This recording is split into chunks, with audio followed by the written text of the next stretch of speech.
Welcome दोस्तों। English vocab series में हम लोग इडियम्स पढ़ रहे थे। कल कुछ डिस्टर्बेंस कारण ज़्यादा मैं बना ही पाया था, तो मैं जी को फिर से स्टार्ट कर रहा हूँ और आगे कंटिन्यू करूँगा। रिवीजन कर देता हूँ जी का। पहला हमने पढ़ा था जी में गाला डे। गाला डे बोला तो मैंने गला डे। गला डे कब मिलते हैं? गला कब मिलते हैं? उत्सव के दिन। तो आनंद उत्सव के दिन को बोलते हैं जॉयफुल डे, सेलिब्रेशन डे को मिलते हैं गाला डे। ठीक है, celebration day. Gate away with मतलब गेट अवे मतलब जाना, विथ मतलब के साथ, मैंने बच निकलना। क्या है? To escape. Get away with मतलब क्या है? To escape. Get down to, देखो गेट डाउन टू मतलब स्टार्ट होता है, बात होता है, मीनिंग होता है प्रारंभ। गेट डाउन टू मतलब प्रारंभ करना। हम लोग जनरली बोलते हैं get down to earth, get down to the ground. ठीक है ना? Get down to the ball में नीचे जाके मारना, छक्का, प्रारंभ करना मतलब to attend to work seriously. Get into a soup करेंगे तो क्या करेंगे? झंझट पड़ेंगे। सो अप करेंगे झंझट पड़ेंगे। गेट इन टू सो, झंझट पड़ना मतलब गेट इन टू ट्रबल। ठीक है, get into hot water भी वही होता है ट्रबल के लिए। गेट ऑफ स्कॉट फ्री मतलब बिना पनिशमेंट के गेट ऑफ ने बच निकलना। टू स्केप विदाउट पनिशमेंट, ये मैं कल बताया था ट्रिक में, scot free. Get on one's nerves मतलब वंस नर्व को गेट ऑन करना, टू इरिटेट करना, तंग करना, उसके नर्व को पकड़ के आप कर करें इरिटेट करना उसको। गिब्बल क्या बताता था? जो उलझुल बातें जो होती हैं, मूर्खतापूर्ण बातें, फुलिश टॉक, उसे बोलते, फुलिश टॉक को बोलते हैं गिब्बल। गिफ्ट ऑफ द गैप मतलब बोलने की कला। ठीक है, गप मार रहा है। गैप मतलब क्या है? गप मारना। गैप से गप मारना, गप मारना। ठीक है, तो talent for speaking. Give a piece of mind मतलब क्या हो जाएगा? Give a piece of mind को दे दीजिए तुम, तो फिर तुम्हें क्या होगा? अशांति होगा, डांटना, स्कोल्ड होगा, स्कोल्ड। ठीक है। Go through fire and water से गो थ्रू करना मतलब कोई भी खतरा मोल लेना। To brave any danger, fire और पानी। गो टू डॉग्स, अब डॉग्स के पास जाओ मतलब क्या हो जाएगा? व्यर्थ हो जाएगा। गो टू डॉग्स मतलब क्या है? डिजेनरेट मतलब हो जाएगा व्यर्थ होना। भाई तुम क्या बोल रहे? गो टू डॉग्स के पास जाके मैं क्या करूँगा? व्यर्थ हो जाएगा, मेरा समय व्यर्थ हो जाएगा। तो व्यर्थ होने को लिखा है टू डेटेरियोरेट, व्यर्थ होना, deteriorate. Go to rack and ruin मतलब विनाश होना को बोलते हैं। र्यून मतलब विनाश होना, इसी वर्ड से बन जाएगा। र्यून मतलब विनाश होना। ठीक है, go to rack and ruin मतलब विनाश होना। ठीक है, गेट डिस्ट्रॉयड बोल सकते हैं एक लाइन में, क्या? Get destroyed. Go to rack and ruin मतलब विनाश होना। गुड समारिटियन क्या होता है? ये दयालु व्यक्ति को बोला जाता है। देखो इसमें वर्ड छिपा हुआ है समारिटन। देखो समारोह माला क्या था? दयालु व्यक्ति था। गुड मतलब वैसे भी अच्छा व्यक्ति। ठीक है, a person who helps and pays sympathy to other in distress. A person who is good, who is sympathyful, लिख सकते हैं दयालु व्यक्ति। गुड समारिटन, दयालु व्यक्ति, गुड पर्सन। ग्रास विंडो मतलब हो जाएगा आपका ऐसी विवाहिता जिसका पति उससे दूर हो, उसे बोलते हैं grass widow, not windows, grass widow. तो ऐसा विवाहिता जिसका पति उससे दूर हो। A women who is separated, divorced और lives apart from her husband, that's called grass widow. Grass मतलब घास हो जाएगा। ठीक है, विडो मतलब तो विधुर हो जाएगी। तो ऐसी विधवा।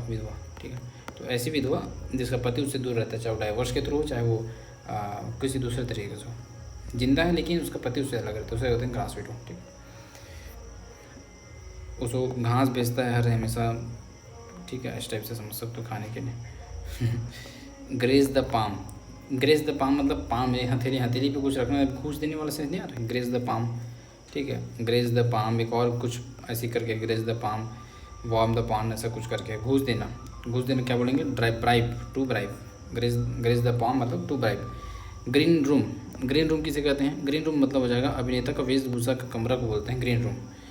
अ lounge in a theatre or studio for the performance to get ready मतलब वही रेडी होने के लिए, गेट रेडी होने के लिए जो रूम होता है अभिनेता का, उसे बोलते हैं ग्रीन रूम। तो ग्रीन रूम क्या है?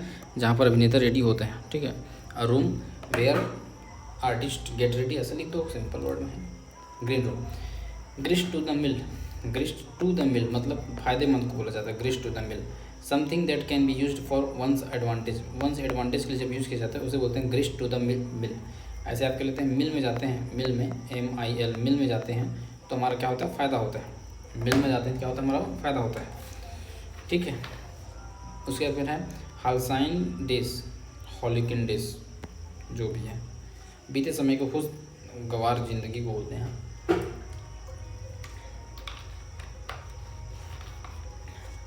ठीक है, हाल्सियोन डेज, हाल्सियोन डेज। देखो बीते समय की जो खुशगवार जिंदगी थे, मतलब peaceful days of the past, past peaceful days को बोलते हैं हाल्सियान डेज। डेज मतलब दिन समझ जाओगे, ऐसे कुछ दिनों की बात हो रही है। और हाल्सियान मतलब ऐसा है भाई कि हाल्सियोन पुराने दिनों की बात है। हल जो चलाते थे, हल जो है HAL, हल जो चलाते थे वो क्या है, पुराने दिनों की बात है। ठीक है, तो ऐसे याद रख सकते हैं कि हाल से मतलब पुराने दिनों की बात कर रहा है, तो पुराने जो अच्छे दिन हैं उनके बारे में। ठीक है, peaceful days of past.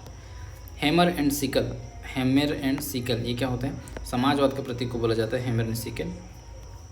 A symbolic representation of communism in general. ठीक है, हैमर एंड सिकल ये उसके पार्टी का सीन नहीं है, hammer and sickle. Hammer and tongs, hammer and tongues, tongues तो नहीं है, टोंग्स है। हैमर एंड टोंग्स बहुत अधिक मेहनत से, with great effort, with great effort, hammer and tongs. अब हैमर मतलब हथौड़ा होता है, हथौड़ा, और टोंग्स मतलब क्या हो जाएगा, देखो हथौड़ा से याद कर लेते हैं। हथौड़ा तो हथौड़ा क्या है, TON मतलब तोड़ना, TON मतलब तोड़ना भी आ रहा है। तो हथौड़ा तोड़ना हमारे लिए क्या है, कठिन काम है, बहुत अधिक मेहनत लगता है। ठीक है, बहुत अधिक मेहनत लगता है हमारा तोड़ना। तो with great effort. Hand and glove with, hand and glove with मतलब साठ गांठ में को बोलते हैं, हैंड एंड ग्लव विथ साठ गांठ में। In close cooperation, cooperation word है, क्या वर्ड है भाई, कोऑपरेशन। हैंड एंड ग्लव, बात बताओ, हैंड में ग्लव लगता है मतलब कोऑपरेशन है, इन कोऑपरेशन, इन क्लोज कोऑपरेशन, वो भी कैसा, क्लोज कोऑपरेशन को बोलते हैं। हैंड एंड ग्लव कैसा कोऑपरेशन है, क्लोज कोऑपरेशन है। ठीक है,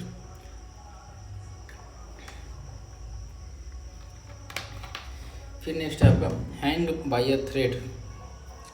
हैंग बाय अ थ्रेड मतलब बहुत नाजुक स्थिति में होना, बी इन रिस्की सिचुएशन, जब रिस्की सिचुएशन में होता है तो उसे बोलते हैं hang bye a thread.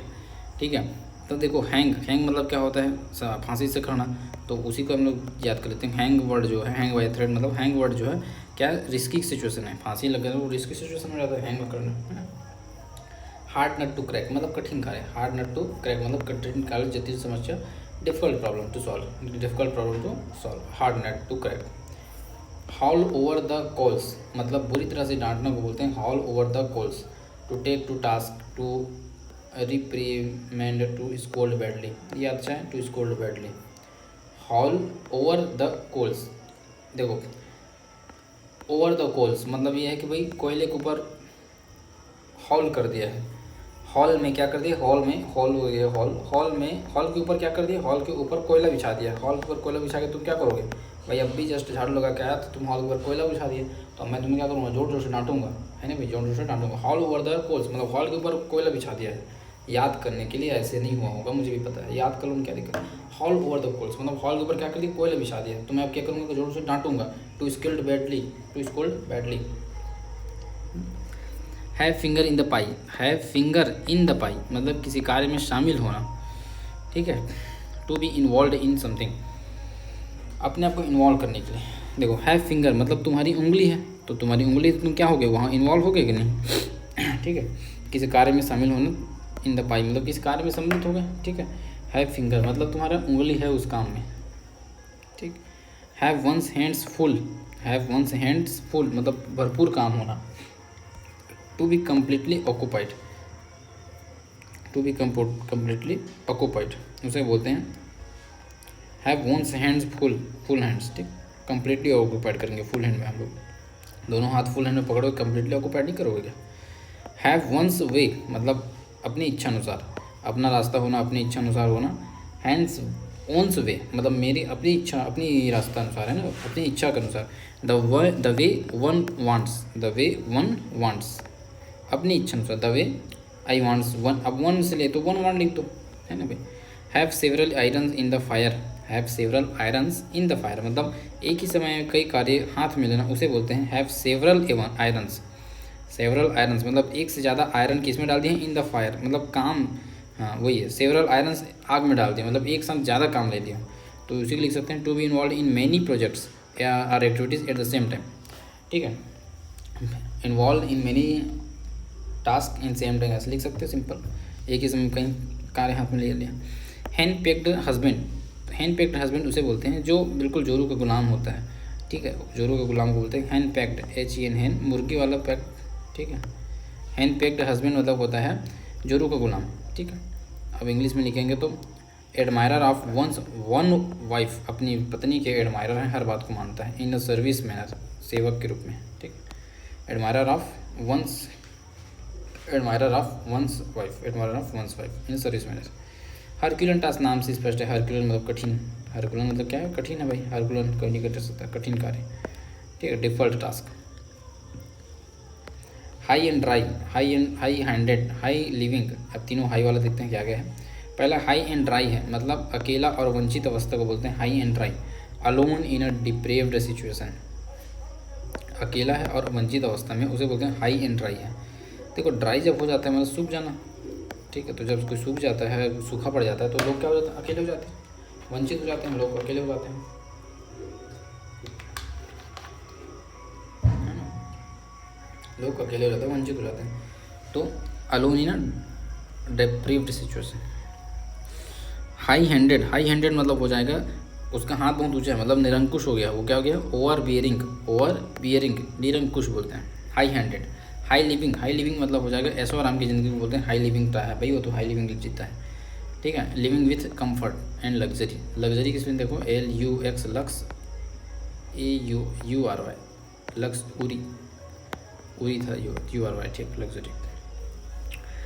Hit below the belt, अब बेल्ट के नीचे मारा मतलब क्या होगा, गलत तरीके से प्रहार करना, भाई बेल्ट के नीचे थोड़ी मारा जाता है यार, दुर्योधन के बेल्ट नीचे मार दिया गया था, ठीक, गलत तरीके से मारा गया था। हिट बिलो द बेल्ट मतलब टू स्ट्राइक अनफेयरली, FAIRLY, ठीक है। बेल्ट के नीचे मारा था जब भीम दुर्योधन के, तो क्या था, गलत तरीके से प्रहार बोला गया था उसको, मतलब अनफेयरली मारा गया था उसको। हिट द जैकपॉट मतलब बड़ी कामयाबी मिलना, जैकपॉट वर्ड ही अपने आप से बड़ी कामयाबी, big achievement, gaining a big great success, get success, ठीक है, specially by luck. Hit the jackpot मतलब यही है कि ग्रेट, क्या बोले जाए, gaining big success. Hit the nail on the head मतलब सटीक, to do the right thing or the tell what is precious correct.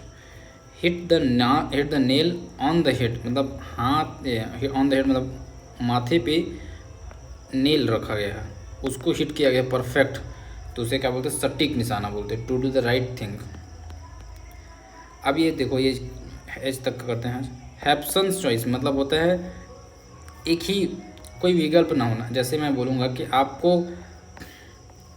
आपको विकल्प नहीं है, इन द सेंस ऐसा कि हाँ, जैसे मान लो कोई जेल में एक कैदी अंदर में है ना भाई, अब उसको दिया जाता है कि भाई या तुम जेल में रहो, ठीक, या तो तुम्हें फिर फांसी दे दी जाएगी, तो वो क्या लेगा, वो जेल ही लेगा, उसके पास एक ही विकल्प है जीने के लिए, फांसी थोड़ी ले को। तो ऐसे चॉइस को हैप्सन चॉइस बोलते हैं, जिसमें दिखता तो दो है लेकिन एक्चुअल में होता एक ही है, ठीक है, वहाँ पर दूसरा का नहीं ले सकते आप। तो हैप्सन चॉइस मतलब कोई विकल्प ना होना, नो अल्टरनेटिव, उसका कोई अल्टरनेटिव नहीं है, वो आपको एक जो दिया वही सही है, बस दूसरा दिखाने के लिए, बस हैप्सन चॉइस, कोई विकल्प ना होना, ठीक है। होल्ड एंड कॉर्नर पॉलिसी मतलब गुप्त नीति को बोला जाता है, hold and corner policy, secret policy को बोला जाता है। देखो कॉर्नर पॉलिसी नाम से स्पष्ट है, कॉर्नर पॉलिसी का साइड में रखा गया पॉलिसी है, तो मैंने सीक्रेट है, सीक्रेट स्पेलिंग अभी मैंने आपको बताया था, SECRET, सीक्रेट, ठीक, ई नहीं रहेगा, सीक्रेट बस यहीं रहेगा, CSECRET, सीक्रेट, ठीक है। हुई एंड क्राई मतलब हो हल्ला करते हैं जो, ठीक है, लाउड पब्लिक ऑक्टी। हस मनी मतलब किसी बात को गुप्त रखने के लिए जो दिया और पैसा होता है उसे बोलते हैं hush money given to someone to keep something secret, ठीक, सीक्रेट रखने के लिए जो दिया जाता है उसे बोलते हैं हुश मनी। इन अ नटसेल मतलब संक्षेप में, in brief, in a nutshell मतलब इन ब्रीफ, ठीक है, इन नटसेल मतलब इन ब्रीफ। बाकी आई वाला को नेक्स्ट कल से करते हैं, आई थिंक, है ना, काफ़ी पढ़ लिया आज के लिए, चलो टेक केयर।